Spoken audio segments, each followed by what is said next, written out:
এরে আল্লাহর বান্দা, তুমি চতুর্মুখী দুর্বল, খানার বেলায় দুর্বল, ঘুমের বেলায় দুর্বল, মেধার বেলায় দুর্বল, দুনিয়ার লাইনেও দুর্বল, তুমি আখিরাতের লাইনে দুর্বল।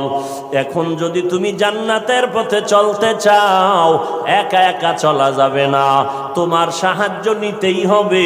সাহায্য ছাড়া চলার কোনো রাস্তা নাই। তুমি কোরআন পড়তে জানো না, নবীর সুন্নত কোনটা বুঝো না।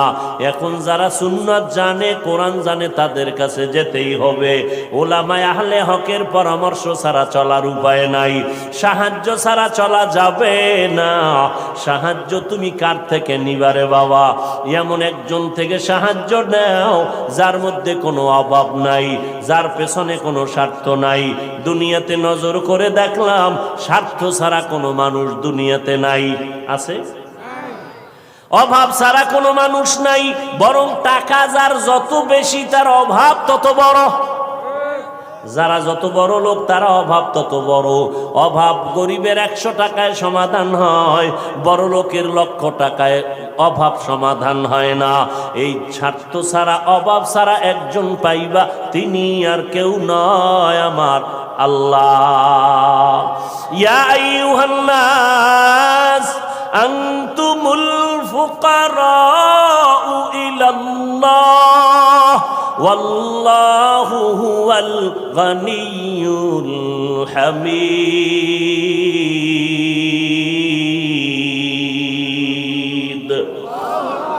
गर तवक्कुल मी कुनी हर सुबह शाम, मेरा सनद रिज़्क़ तू अज़ला मकाम।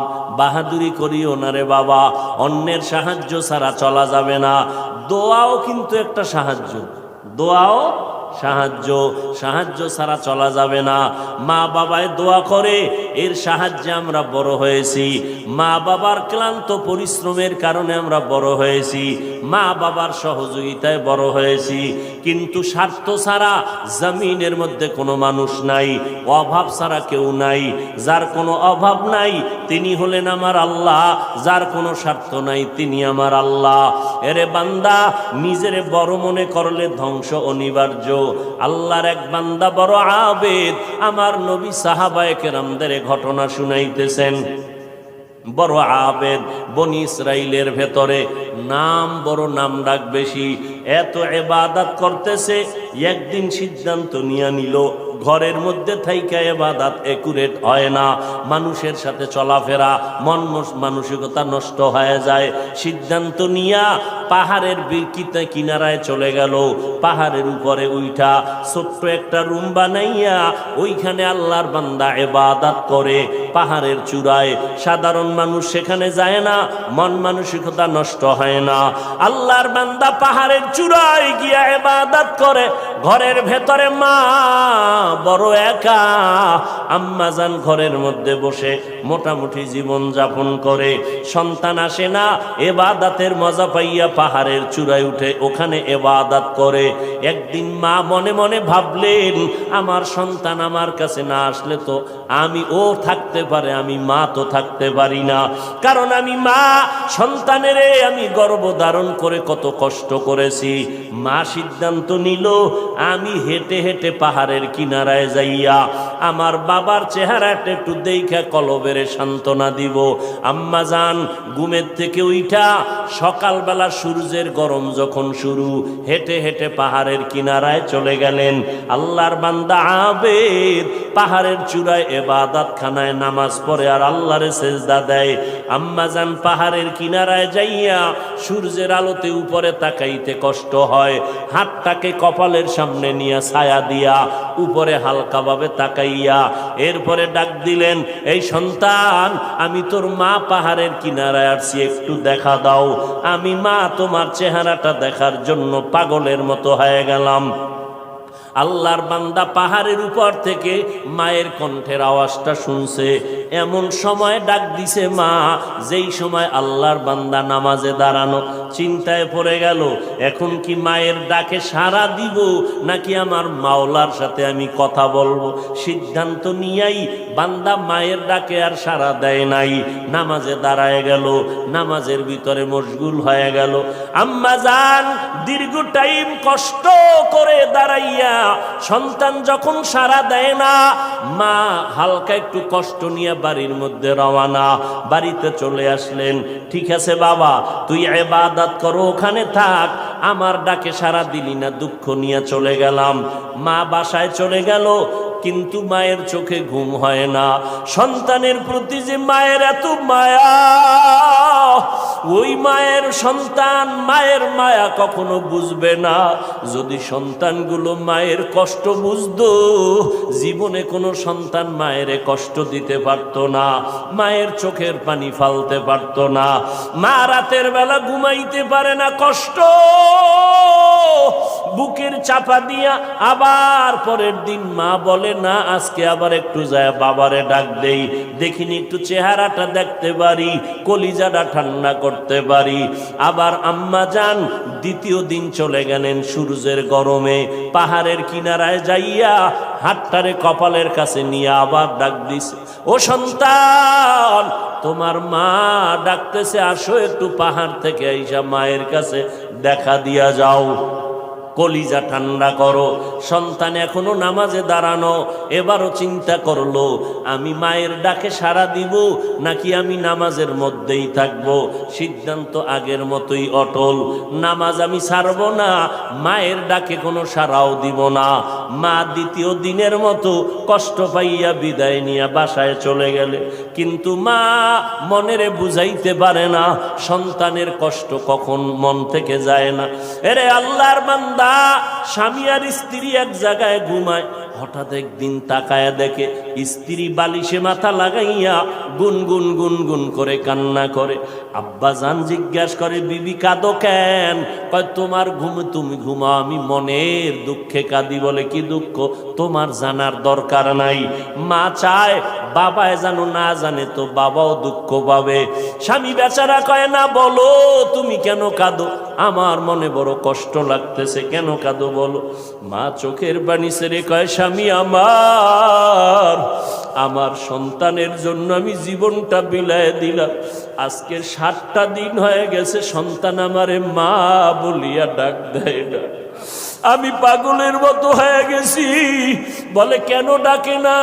বলে সন্তান একটা অন্যায় করতেছিল, আমি একটু ধমক দিছি, সন্তান রাগ করে আর আমার সাথে কথা বলে না।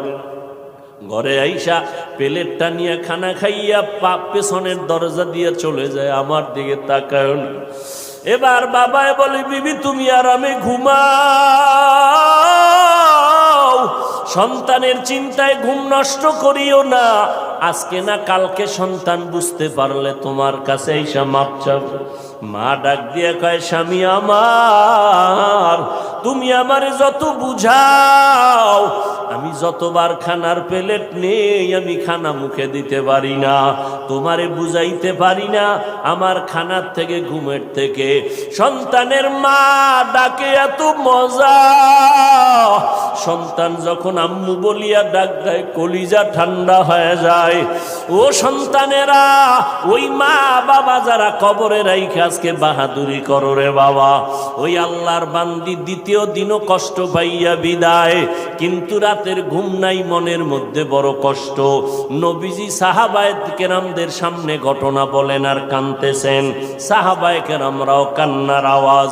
মায়ার নবী বলেন, ও সাহাবায়ে কেরাম, ওই মা তৃতীয় দিন আবার চলে গেল পাহাড়ের কিনারায়, যাইয়া ডাক দিছে, বাবা একবার না দুইবার না, তৃতীয়বারের মতো আমি তোমার দরজায় এসে গেলাম, একটু পাহাড় থেকে নাইমা সারা দাও।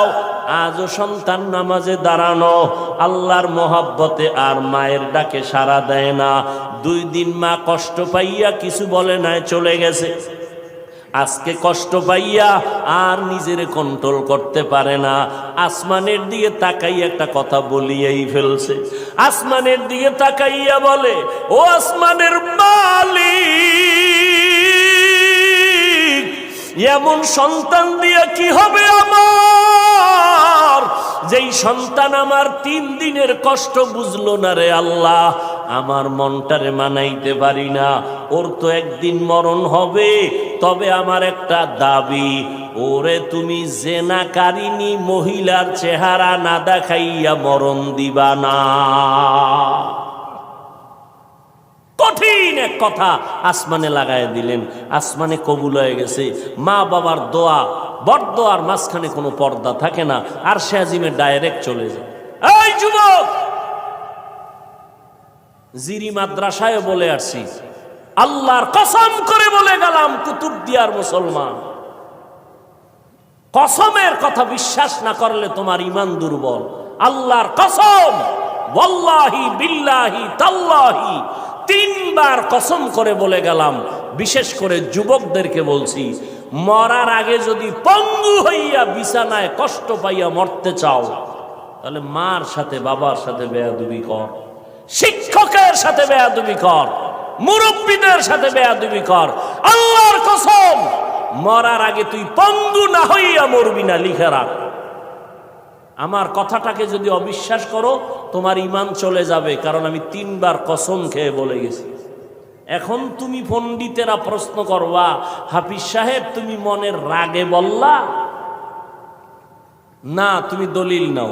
ক্বালান নবিয়্যু সাল্লাল্লাহু আলাইহি ওয়া আলিহি ওয়া সাল্লাম, ইসনানি ওয়াজ্জিলুহুম আল্লাহু ফিদ দুনিয়া আল বাগয়ু ওয়া উকুকুল ওয়ালিদাইন, আও কামা ক্বালান নবিয়্যু আলাইহি সালাতু ওয়াস সালাম। আল্লাহর নবী বলেন, 2টা অন্যায় দুনিয়াতে এমন আছে, যেই 2টা অপরাধ করলে মরার আগে জমিনে শাস্তি হবে। কয়টা অন্যায়? কি আপনাদের খারাপ লাগতেছে? মোনাজাত দিয়ে দিব? আমার তো কষ্ট, অনেক কষ্ট, মাইকটাও সুন্দর না, তারপর আপনাদের মহব্বতে কথা বলতেছি গলা ফাটাইয়া, কি করার। তারপর আপনারা বসলে একটু আমি কথা ফিনিশিং দিয়ে আসতেছি, আর একটু সামনে আগাবো। আল্লাহ সবাইকে কবুল করেন। মদিনার নবী বলেন, 2টা অপরাধ আছে, যদি দুনিয়াতে করো মরার আগে শাস্তি হবে, মরার পরে নয়। 1 নাম্বার অপরাধের নাম জুলুম, 2য় অপরাধের নাম হলো মা বাবার সাথে বেয়াদবি। যারা মা বাবার সাথে বেয়াদবি করবে, নবী বলেন তাদের শাস্তি হবে মরার আগে দুনিয়ার জমিনে। যারা জুলুম করবে, ওস্তাদের ইজ্জতের উপর আঘাত করবে, ভাইয়ের উপরে জুলুম করবে, বোনের উপরে জুলুম করবে, প্রতিবেশীর উপরে জুলুম করবে, গরিবের উপরে জুলুম করবে, এই জালেমের বিচার আমার আল্লাহ মরার আগেই করে নিবেন। ও আল্লাহর বান্দারা, মা যখন কথাটা বলেই ফেললেন, আসমানে কবুল হয়ে গেল। কি বরদোয়া করলেন? মা গেছেন, ভুলে গেছেন? জেনাকারিনী মহিলার চেহারা না দেখাইয়া মারবা না। মা কিন্তু কঠিন কয় নাই, যদি কইতো জেনা না করাইয়া মারবা না, তা আরো কঠিন হয়ে যাইত। মা একটু পাশ কাটায় বললেন, ও জেনা টেনা করবে না, কিন্তু জেনাকারিনী মহিলার চেহারা দেখে মরবে, এটাও একটা অভিশাপ। এক তো মহিলা দেখবে না, কারণ আমার বাচ্চা তো ইবাদত করে পাহাড়ের চূড়ায়, সে কোনো নারী দেখবে না, কিন্তু দেখতে গেলেও যেন নামাজি না, একটা জেনাকারিনী নারী দেখবে। পুরা বনি ইসরাইলের মাঝে প্রশংসা, পাহাড়ের চূড়ায় আল্লাহর বান্দা এত পরিমাণ ইবাদত করে যে তার ইবাদত আল্লাহর প্রতি এতটা অগাধ বিশ্বাস, পৃথিবীর কেউ তাকে আল্লাহর থেকে বিন্দু পিছপা ঘটাতে পারবে না, গাফেল করতে পারবে না। ওই এলাকার এক সুন্দরী মহিলা, রূপসী, সে কয় এত প্রশংসা তারে কেউ আল্লাহর থেকে আলাদা করতে পারবে না। কয় না, কেউ পারবে না। কয় আমি পারবো। সুন্দরী মেয়ে বলে আমি পারবো। এই মেয়ে হাঁটতে হাঁটতে ওই পাহাড়ের চূড়ায় উঠছে, উঠা দেখে আল্লাহর বান্দা নামাজে দাঁড়ানো। ওর কামি শুধু আল্লাহর সেজদা দেয়, নামাজে দাঁড়ায়, তেলাওয়াত করে, দিয়ে কাজ চলতেছে, নামাজ আর নামাজ আর নামাজ। ওই মহিলা আল্লাহর আবেদ বান্দার সামনে দাঁড়ালো, যেই সূরাটা ধরলে আল্লাহর বান্দার নজর চলে আসবে, জিনা করার জন্য বাধ্য হবে, এমন কৌশল কোনোটা বাদ দেয় নাই মহিলা। কিন্তু তাকায় দেখে আল্লাহর বান্দা একটা নজর কোনো দিকে ডান বাম করে না, নিচের দিকে নজর, আল্লাহর মোহব্বতের ভিতরে মশগুল। বলবেন মহিলা হাতটা ধরবে না, রে বাবা এটা সম্ভব না। আল্লাহর উপরে ভরসা কইরা যারা চলবে এদের গায়ে টাচ করার ক্ষমতা কোনো বাহাদুরের নাই। যদি হাত বাড়ায় তোর হাতটা সাথে সাথে বাঁকা হয়ে যাবে। ইব্রাহিম নবী বিশ্ব সুন্দরী সারাকে নিয়ে যাইতেছিল মিশরের উপর দিয়া। জালেম বাদশা খবর পাইয়া সুন্দরীর টাইনা নিয়ে আসছে। ইব্রাহিম নবী গাছতলায় বয়ে খায়, আল্লাহ আমি না নবী, আমার স্ত্রীর উপরে যদি আঘাত করে চরিত্রের, তা আমার নবুয়তের হালাত কি হবে? আল্লাহ কয় হেফাজত আমি করব, তোমার ভয় লাগে? তোমার অন্তর্চক্ষু খুলে দিলাম, ওই বাদশা জালেম তোমার স্ত্রীর সাথে যা করবে তুমি গাছতলা বয়ে সব দেখবা। জালেম মিয়া আসল রুমের মধ্যে ঢুকাইয়া যখন হাত বাড়াইছে, হাতটা বাঁকা হয়ে গেছে, অবশ হয়ে গেছে। একবার, দুইবার, তিনবার পরে বেডি ইব্রাহিম নবীর স্ত্রীর কাছে মাপ চাইছে। মাপ চাইয়ে কয়, তোমার মধ্যে এমন কি পাওয়ার, আমি হাতটা আগাইয়া গেলেই বাঁকা হয়ে যায়? এই মহিলা, তোমার মধ্যে পাওয়ার কি? আমার মধ্যে কোনো পাওয়ার নাই, একটা পাওয়ার, আমি আল্লাহর একজন নবীর স্ত্রী। তাই নাকি? বলে হ্যাঁ। কই সে নবী? বলে গাছতলায়। ডাকো, সম্মানের সাথে ডাকো, মাফ করে দাও আমাকে, অন্যায়ের থেকে মাপ চাইলাম। এইবার বাদশাহ ডাইকা নবীরে মেহমানদারি করাইয়া ওই বাদশার এক খাদেমা হাজেরা এরে দিয়ে দিল ইব্রাহিম নবীর খেদমতে। সন্তান টন্তান নাই, শুইনা দিয়ে দিছে। ইব্রাহিম নবী বিবাহের বন্ধনে আবদ্ধ কইরা এরপরে সে 80 বছরের পরে মাওলা একটা সন্তান দিলেন ইসমাইল নামে। তাও প্রথম স্ত্রীর থেকে নয়, দ্বিতীয় স্ত্রী হাজেরা আলাইহাস সালাম থেকে। তো মহিলা পাহাড়ের চূড়ায় উঠা আল্লাহর বান্দার সামনে যত অপকৌশল করার প্রয়োজন করছে, কিন্তু বান্দার দিলকে তার দিকে আকৃষ্ট করতে। এই যুবক, বুঝো কিছু, তুমিও মুসলমান, আর তোমার মন আকৃষ্ট করবে কিভাবে? তুমি আকৃষ্ট আর একজনকে করতেছ। একজনকে করলে তো হইতো যে হ্যাঁ একবারই মাইয়ার মন আকৃষ্ট করে বিয়ে করে জীবন চালায়। তুমি করতে করতে 10টা মাইয়ার জীবনের উপরে আক্রমণ করেছ। এর ঝাল আল্লাহ দুনিয়ায় মিটাবে, মরার পরে না। জুলুম করেছ নারীর ইজ্জতের উপরে, বিচার হবে মরার আগে, রসুলের হাদিস। মহিলা এবার সার্থক না ব্যর্থ দেখছেন নি?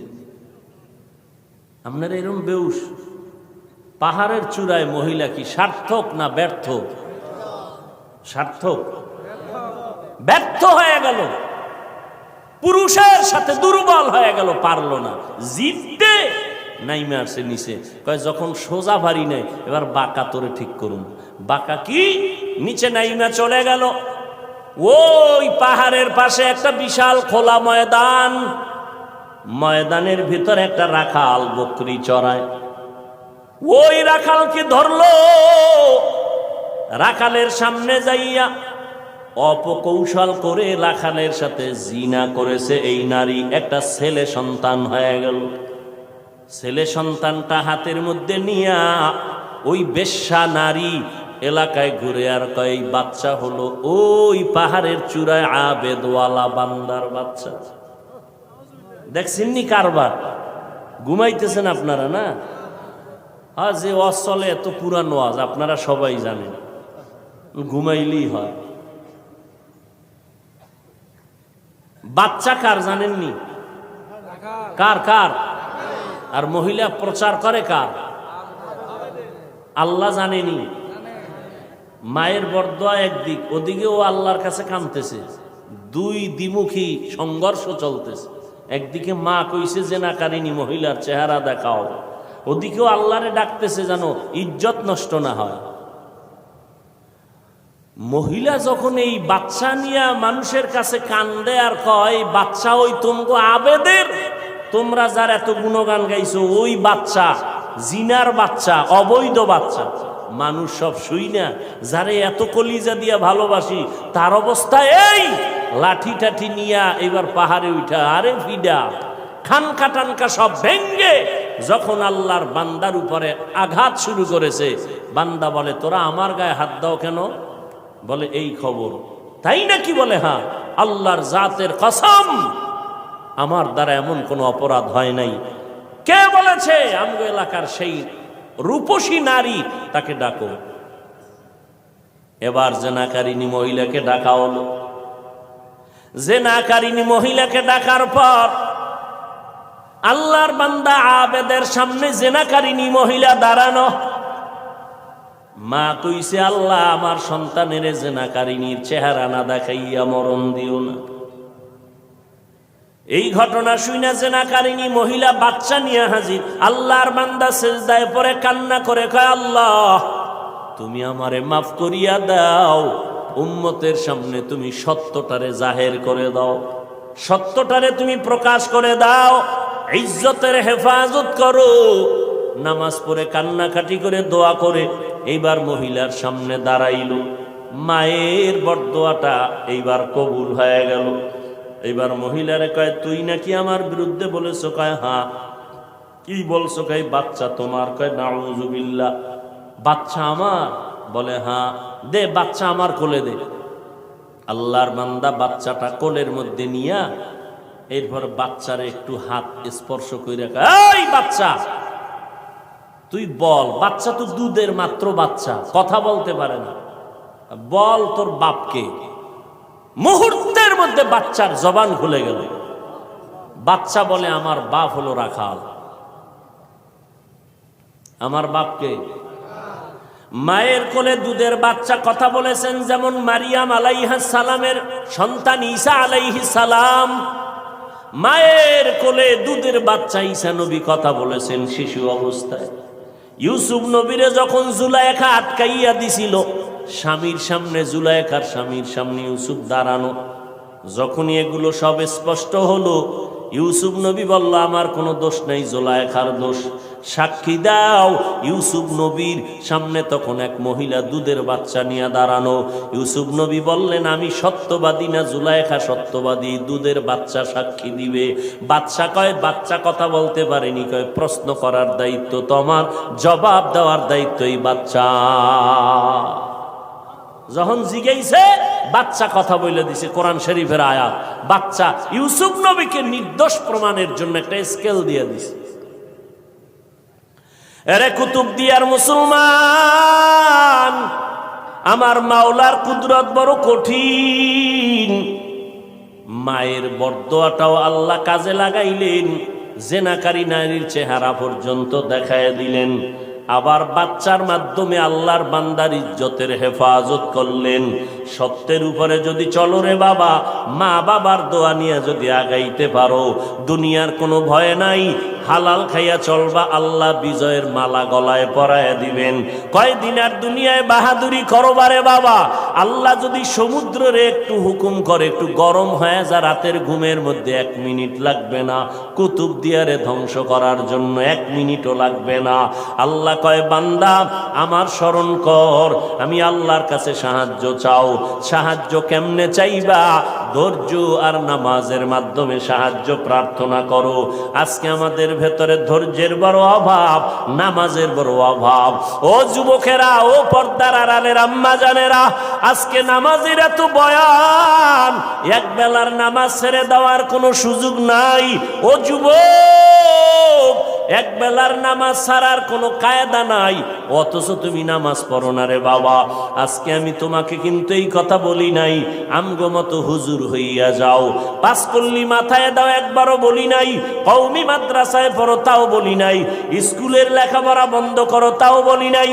বরং বাবা তুমি চাকরি করো, ব্যবসা করো, স্কুল কলেজে পড়ো, কোনো বাধা নাই। ওখানে থাইকা আল্লাহর হুকুম নবীর তরিকা মতো নামাজ পড়ো। মা বাবার দোয়া নিয়ে সামনে আগাও, ওলামায়ে কেরামের পরামর্শ নিয়ে চলো, নবীর সুন্নতের মালা গলায় লাগাও। খবরদার, কপাল পোড়া যদি হইয়াই থাকো তাহলে কিন্তু তোমার কপাল দুনিয়াতেও শেষ, আখিরাতেও শেষ। কিছু কপাল পোড়া এমন আছে বুঝাইলে উল্টা আমারে বুঝানোর চেষ্টা করে। যদি কই ভাইজান টুপি কেন পরো না, ও তো বলা দরকার ভাই হুজুর টুপি মাথায় দেওয়া দরকার, নবীর সুন্নত, এটা তো কোনো পিসাবের সুন্নত না, নবীর তরিকা।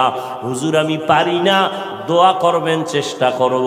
কিন্তু কিছু নেমক হারাম বেপরোয়া আল্লাহর বান্দা, এদের জবাবটা এমন অহংকারী জবাব। কয় হুজুর টুপি মাথায় না দিলে অসুবিধা কি? টুপির মধ্যেই কি ইসলাম? দাড়ির মধ্যেই কি ইসলাম? পোশাকের মধ্যেই কি ইসলাম? এই রকম বেপরোয়া আল্লাহর বান্দা নবীর দুশ্মন আছে না নাই? টুপির মধ্যে ইসলাম নাই, দাড়ির মধ্যে নাই, পোশাকে নাই, পর্দায় নাই, হালালে নাই, তো ইসলাম কই? সমুদ্রের তলদেশে। বিনয়ী হয়ে যাও রে বাবা, নিজেরে ছোট বানাইয়া চলো।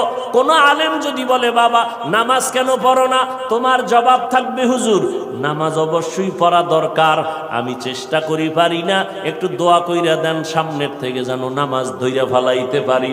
বিনয়ের সাথে দোয়া চাওয়ার চেষ্টা করো, অপরদিকে মা বাবার দোয়া নিয়ে আগাও। ও যুবক ভাই, আমি তোমারও সামনে উদাহরণ পেশ করি, সব জায়গায় বলি তোমার মতো যুবক পাঁচ বেলার নামাজ পড়ে, এই জমিনের মধ্যে স্কুল কলেজে পড়িয়াও নামাজ পড়ে আছে না নাই? ভাইরা আমার, পাঁচ বেলার নামাজ পড়ে অভাব নাই। তোমার আমার মতো যুবক সন্তান নবীর তরিকা মতো চলে, চাকরি করে, ব্যবসা করে, অভাব নাই। আল্লাহর মোহাব্বত নিয়া আল্লাহর কাছে তওবা করো, তওবার দরজা খোলা। মনে মনে বলো হে আল্লাহ আর নামাজ ছাড়বো না, বেপরদায় চলবো না, মা বাবাকে কষ্ট দিব না, ওলামায়ে কেরামের পরামর্শ নিয়ে চলবো, নবীর তরিকায় চলবো, ওলামায়ে কেরামের পরামর্শ নিয়ে চলবো, নবীর সুন্নাত মেনে চলবো। আল্লাহর কাছে যদি তওবা করার নিয়ত হয়, খাঁটি তওবা করার নিয়ত যাদের আছে, দুটো হাত আমার আল্লাহকে দেখায়া দাও।